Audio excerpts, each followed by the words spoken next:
Author opinion of Dennis Keane at the History, Geography and Architecture, Culture and Life Manners of Kazakhs in the program Discovering Kazakhstan. On today's program, a forest where dinosaurs roamed. Flightless birds a long way from home. Hot springs on the steppe. Salam, привет, and hello. I'm Dennis Keane, and today on Discovering Kazakhstan, we will be discovering a stunning part of Almaty province, east of Kazakhstan's largest city, Almaty. Between Almaty and the nearby border with China is a place that is renowned for its natural beauty, and we'll be exploring its canyons and lakes. But it also has some man-made attractions that have to be seen to be believed. Come along as we head east and explore what may be the most enticing patch of Kazakhstan.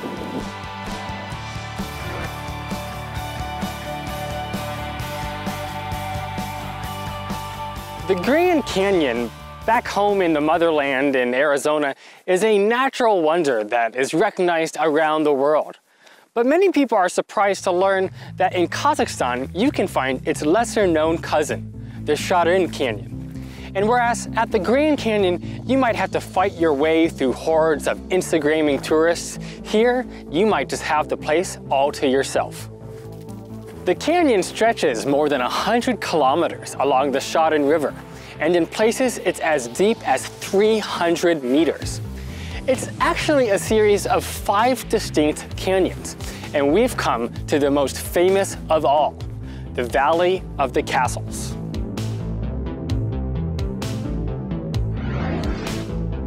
This stretch of the canyon got its name from the wondrous rock formations that tower above the gorge, appearing like stone towers from an ancient fortress. Other spots at Charyn include the Yellow Canyon, the Witch's Gorge, and the Ghost Gorge, each with their own legends and unique landscape.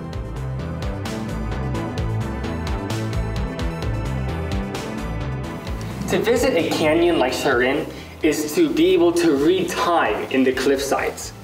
Geologists can read these rocks to determine that this canyon has been formed over 12 million years. In other parts of the canyon, you can see dark rocks at the bases, which are evidence of volcanic deposits. The red rocks of the Valley of the Castles are proof of debris flows made eons ago.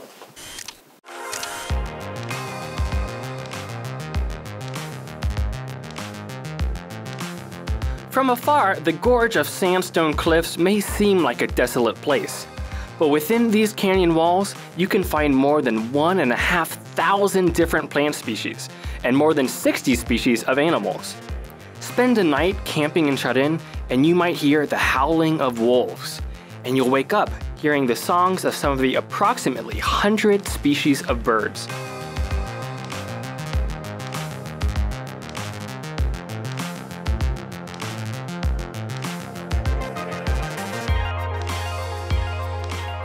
If you're headed back towards Almaty from Charyn Canyon, I recommend that first you make a turn at the small village of Kolchak. Drive just a little bit and you will arrive at the Bartolgai Reservoir. It was made in 1986 as a way to provide water to the people of Almaty province.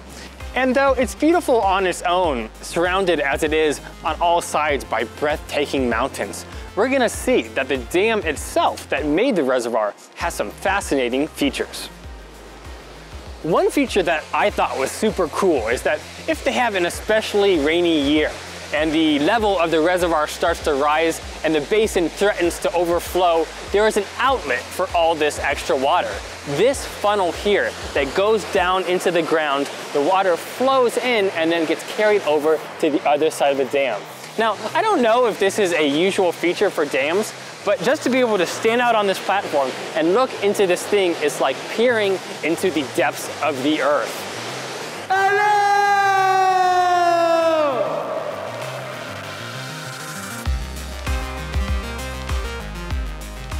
But the part of Bartolgai that is most famous is actually on the other side of the dam, through a dark tunnel dug into the hillside.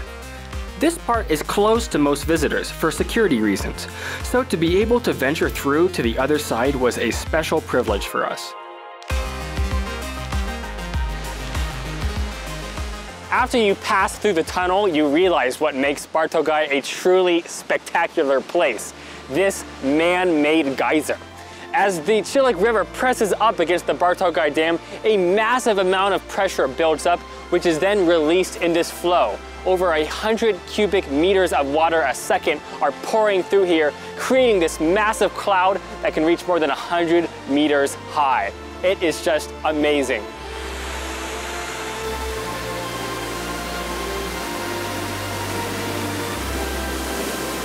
To stand on top of the dam as this terrifying amount of water rushes out at such a speed is an exhilarating feeling unlike anything I've ever felt before.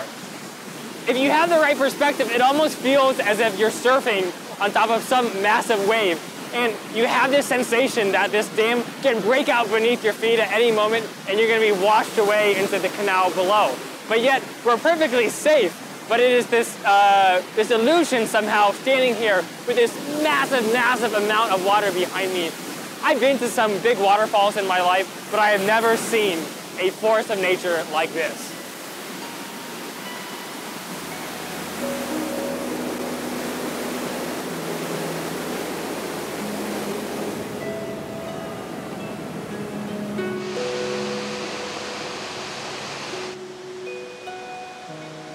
The scene below the dam is gorgeously surreal as the water disperses into the air in big clouds, seeming to create its own weather systems. The whole area is so saturated with water from this artificial mist that we were worried about getting our cameras wet.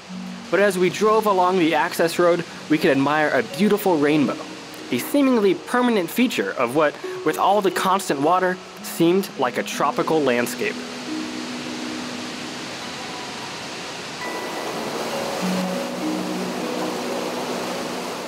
This cable and plank bridge is taking me over the newly invigorated Jibek River. Now that it has burst out of the Bartogai Dam, it is rushing through this canyon, eventually making its way to what is called the Big Almaty Canal, or Bach. This is a canal that was built in the 1980s and pretty much irrigates the entire Almaty region and turned this part of Kazakhstan into an agricultural powerhouse.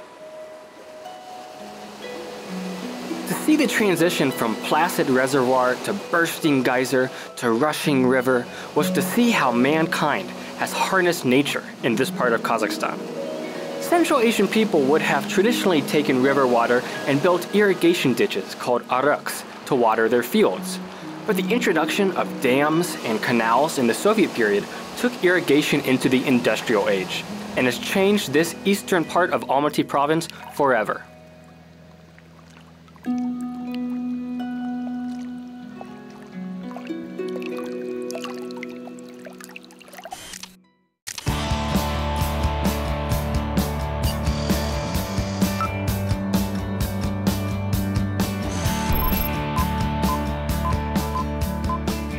With its otherworldly landscape, this part of Kazakhstan is full of curiosities. But there's none more beguiling than the ash grove.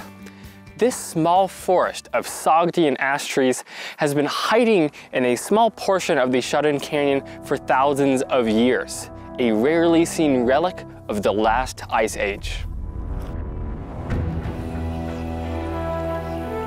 Sogdian ash trees are a special species native to Central Asia, named after the Sogdian people who once ruled vast portions of the Silk Road. The trees themselves, though, are even more ancient, a ribbon of relic forest that is all that's left of a much larger ecosystem that existed as far back as 25 million years ago. The forest once covered a large part of what is now Almaty province, but this small patch, stretching for 25 kilometers, is the sole stubborn survivor.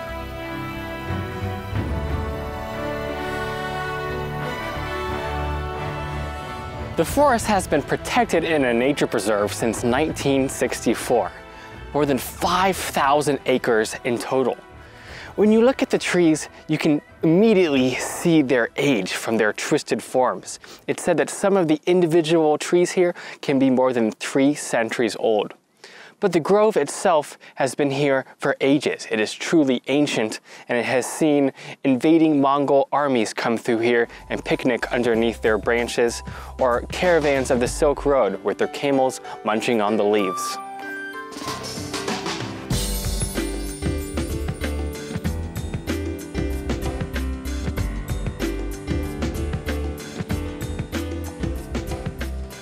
In a shady part of the grove, you can find a historic lodge built in 1974 for visiting officials from the Kazakh Communist Party. It's built in the Russian style of wooden architecture that was common in Kazakhstan since the 19th century, with wooden slats and carved window frames called nalichniki. But you'll notice one touch that shows the special status of this inn: a communist star above the porch.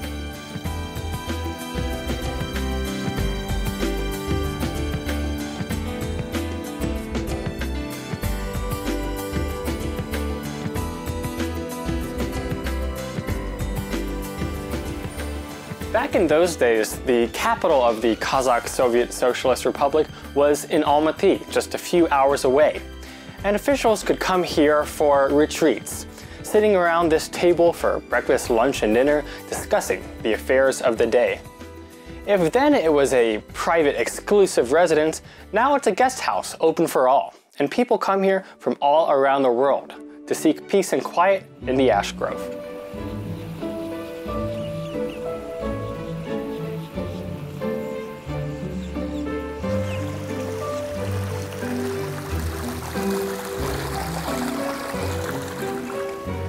Philosophers say that you can't cross the same river twice, and this creek has surely changed course countless times throughout the ages.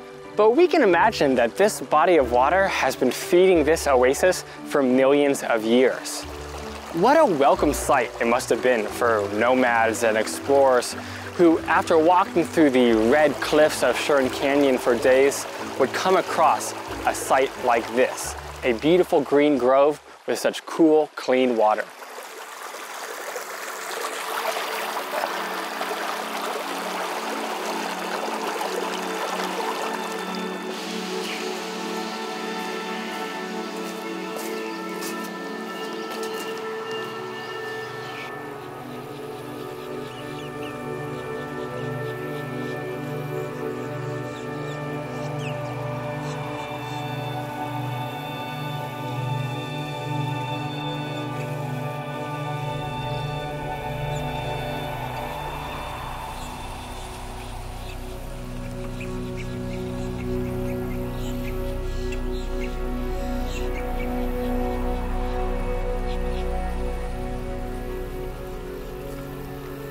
The star attraction of the park are these giant Sogdian ash trees. So special, they've been gated off, and so large you can climb up inside of them, as if crawling into a nest. Local Kazakhs have given some of these trees the name Aksakal Agash, or the Aksakal tree, after the white-bearded elders that are particularly revered in Kazakh society, suggesting that these trees, too, deserve our respect.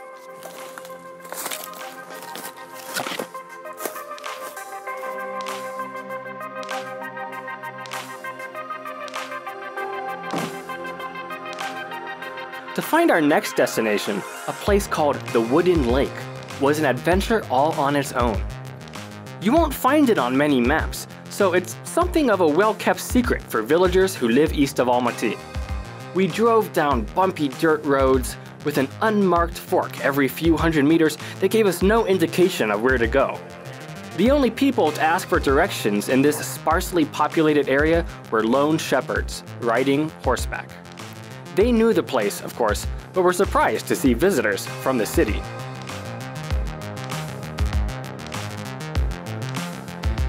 We came so far through this thirsty landscape of canyons and dunes and parched, dry, brown grass that to finally look upon the lake is like looking upon a mirage.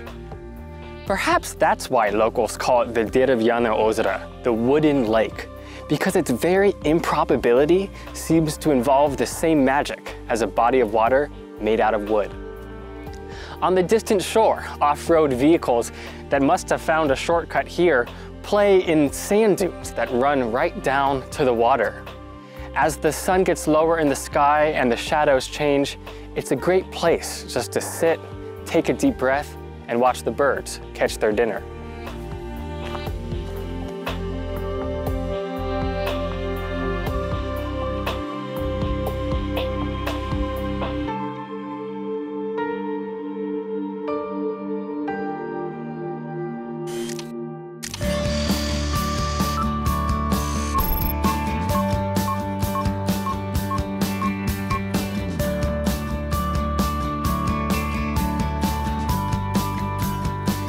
I remember the very first time I came to Kazakhstan when I was 17 years old. My friends brought me to this special place for a weekend outing, about an hour by car east of Almaty in a small village called Aymen. We pull up and I see that there is row after row of these big, funny birds, ostriches. They said, "Dennis, these are our Kazakhstani ostriches." What, you didn't know that ostriches were from Kazakhstan? Well, it turns out they were kidding. These are actually African ostriches that were brought by the dozens by a local entrepreneur, Yevgeny Tchaikovsky, in 2001. But the Ostrich Farm has since become a landmark attraction east of Almaty.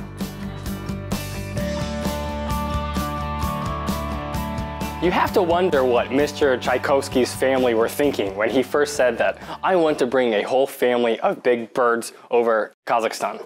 It is true that they are known for being hardy creatures who can withstand any climate, and they're quite easy to take care of. But what was he going to do with them? The original idea was to have the ostriches for meat, but not surprisingly, it turned out the demand was not that high. So in the end, the Ostrich Farm became more of a tourist attraction. And I can totally see the tourist appeal. These birds with their silly eyes and the permanent grins on their faces are just funny to look at, and it's a day's worth of entertainment just to walk around and see them strut.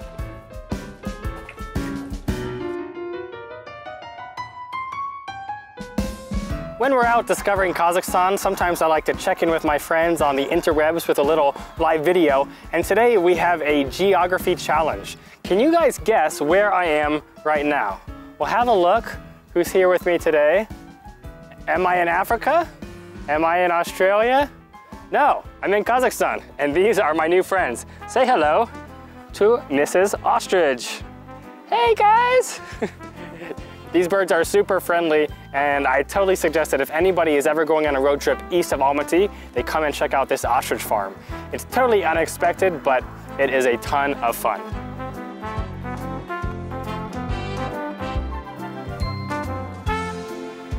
Hello ma'am, hello sir.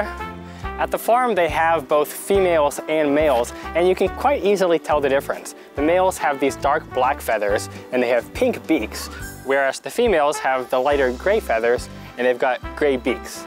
But you can also just tell the difference by how they act. The men are quite serious and regal, whereas the girls are kind of flirtatious. They're the ones who like to come up to the fence, say hello, and have a conversation with you.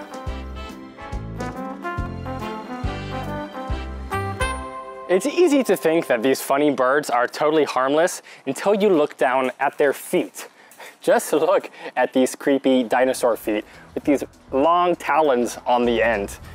You know, nowadays paleontologists are saying more and more that dinosaurs were probably feathered creatures. And looking at these ostriches, you can totally think that they might be the link.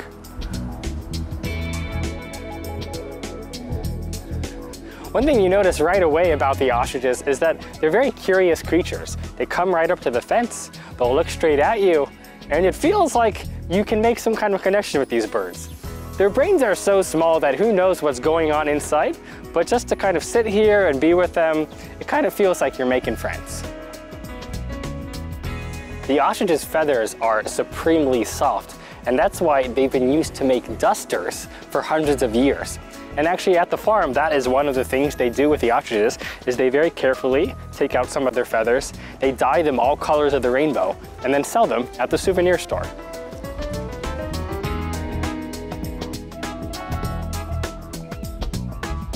With their long necks and buggy eyes and quirky personalities, these ostriches actually remind me a lot of camels, which are native to Kazakhstan.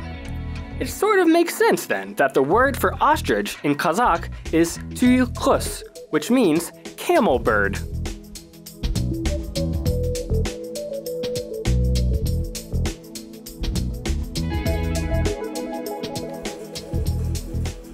It doesn't make any real biological sense, but the ostriches at the farm here actually share space with these red deer.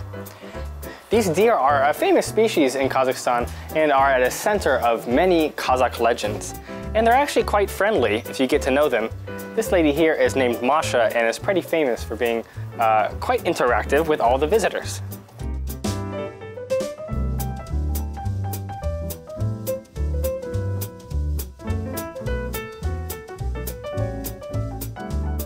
Keeping the ostriches company are a pair of emus. They're Australian cousins. The emus are quite a bit smaller and they have funny haircuts on the top of their head and this kind of iridescent skin on their necks. And just the way they walk around is a little bit more suspicious, aggressive. They have this certain stoop to them.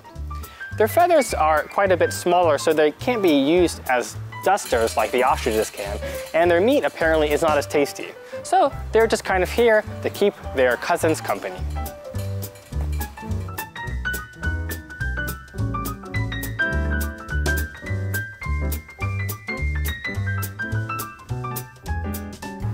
Some of these farms and petting zoos can be sad places with nasty smells and bad conditions, but this ostrich farm is actually one of the nicest of its kind I've ever been to.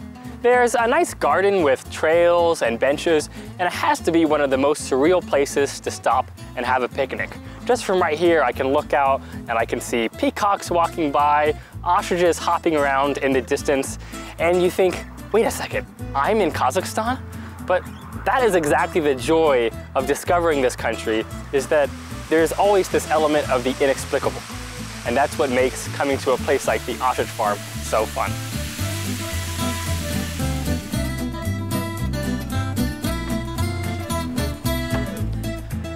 Ostrich meat may not have found a mass market in Kazakhstan, but for the more adventurous, there is a cafe at the farm that has one of the weirdest menus in Kazakhstan. Because here there is an assortment of basically Russian dishes, like these blini, which are kind of thin like crepes, or you can get belyashi, these pastries. You can get pelmeni, little ravioli pastas and soup, all of them stuffed with ostrich meat. Or, if you're adventurous, you can have an ostrich egg omelet. So I'm curious what this is going to taste like, because it's basically a Russian dish, and then we have this nice kaymak, which is locally made, fresh kind of cream there on top. And you know, people like to say that these kinds of meats always taste like chicken, but the ostrich is such a big, unusual creature that I'm really curious how this is going to turn out.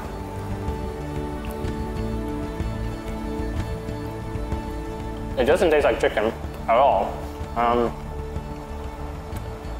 But it's delicious, actually. I think I'm gonna eat all of these myself.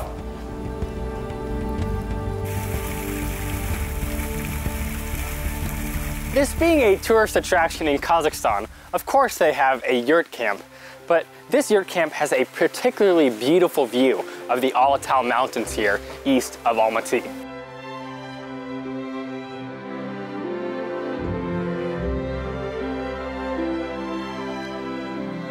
The Ostrich Farm has become such a legendary place that yurts like these are actually now a popular place for people in Almaty and the villages east of there to have some kind of special events, corporate parties or weddings even. And you can see it's a comfortable place to gather with your friends or family, but I like that they thought to put out these special Kazakh costumes. This is a robe called a chapan with beautiful Kazakh ornament all around it. And we also have up there a Kazakh hat called a talkia. And I think that, of course, a picture with one of those funny ostriches is great, but a picture with an ostrich in a chapan is even better.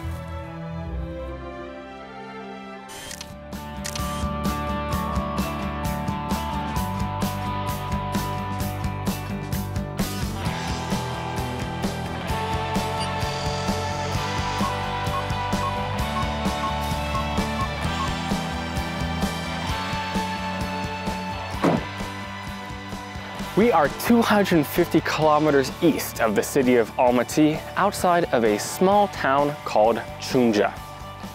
The landscape here is flat and treeless, with a stark beauty that reminds me of the American West.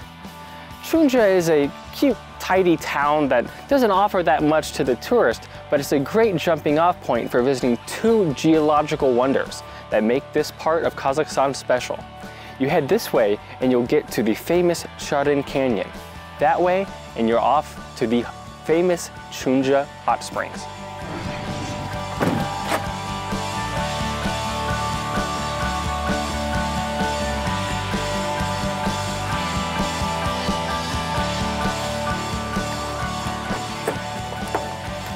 There's a long straight highway that runs from the town of Chunja out to the village of Kolchak. That is a beautiful drive. On one side, you have these flat, barren steppes stretching out to the snow-capped peaks of the Kungay Alatau.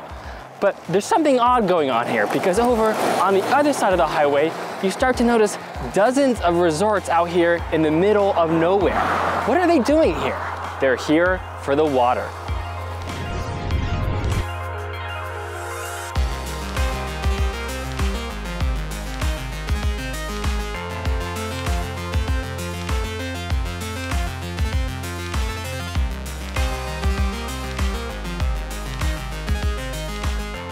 What has motivated hundreds of people to dedicate their time, their money, even their life savings to building resorts out here on the unpopulated steppe is the mineral water down below the earth. This valley is sometimes known as Arasan Valley, from the Kazakh word for hot springs, because for hundreds of years, Kazakhs have come here to enjoy the hot water that bubbles up from below. Nowadays, it's not so easy to get to the hot water, so they use actual drills to get down there and suck it back up. Kazakhstanis will come from hours away to these resorts, where the hot water that is piped in from these wells to the swimming pools is thought to have curative properties.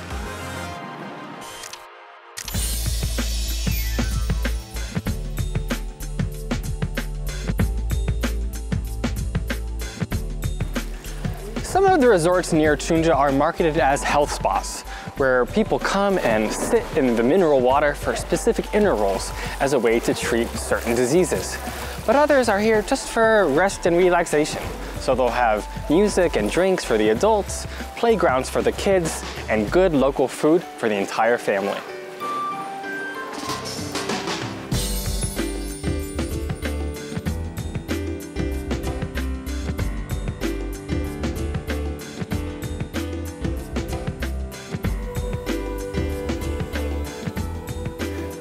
Chunja as a town is demographically mostly Uyghur, so here local food means Uyghur food. The most famous dish is probably a kind of hand-pulled noodles that's called lagman.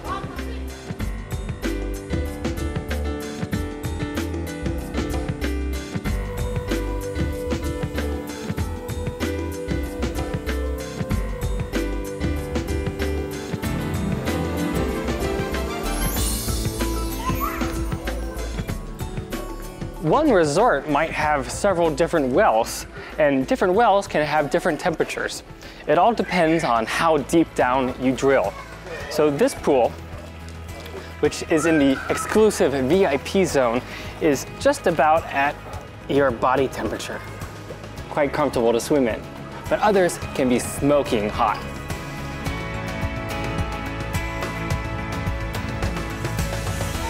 It's pretty cool to be in this giant hot tub, which is almost like a planetary jacuzzi, because instead of being heated with petroleum products or even by the sun, the heat in this pool is coming from the very center of the earth.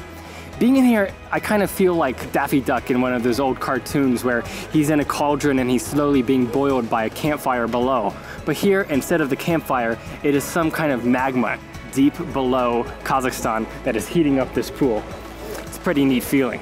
Well, if you don't excuse me, I'm going to see how long it takes for me to boil and cook inside this jacuzzi.